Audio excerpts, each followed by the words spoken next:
Welcome to Space Matrix. Please subscribe and hit the bell icon for more updates. The world's longest undefended border is suddenly defended. In a move that stunned Washington, Canada has imposed strict new controls, halting the easy passage of Americans driving to Alaska. Ottawa's announcement landed like a diplomatic bombshell, catching the White House off guard. For decades, the drive to Alaska through Canada was a simple freedom. Now, it's gone. The northern border, once a symbol of friendship, has become a barrier of red tape. There were no negotiations, no warnings, just swift action. Canada cited security and environmental concerns, but the timing feels deeply political. American travelers now face special permits, strict itineraries, and the risk of being turned away for minor infractions. Social media exploded with stories of families stranded and truckers delayed. The idea of a difficult Canadian border is alien to most Americans, fueling confusion and anger. For Washington, this is a direct affront, a challenge to American dominance and the loyalty of its closest ally. The new wall is made of regulations, not concrete, but its impact is just as real.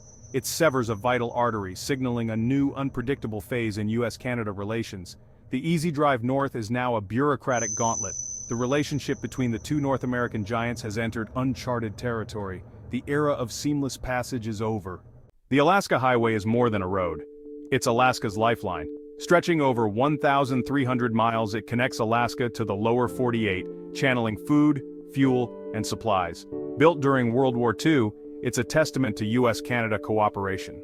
For generations, crossing into Canada was a formality, a passport, a smile, and you were on your way. Now, that trust is gone. New Canadian restrictions have turned the highway into an obstacle course. Travelers must prove their trip is essential, stick to strict routes, and risk fines for any deviation. Military families, workers, and residents are caught in a web of rules. The highway's promise of connection has been replaced by anxiety and separation. The psychological impact is as severe as the logistical one. The open road has become a source of stress. Every American vehicle is scrutinized, the friendly wave replaced by suspicion.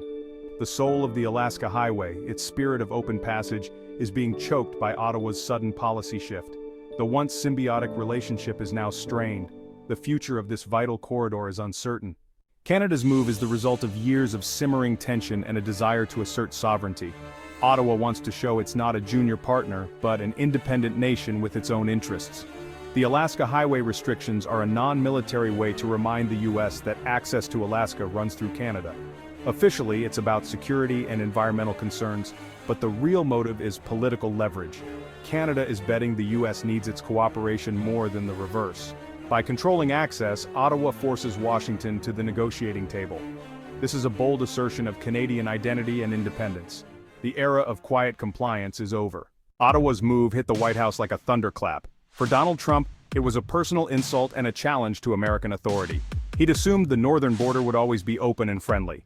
Now, Canada's defiance exposed a blind spot in his geopolitical playbook. Trump's response was explosive, publicly blasting Canada, threatening tariffs, and vowing retaliation.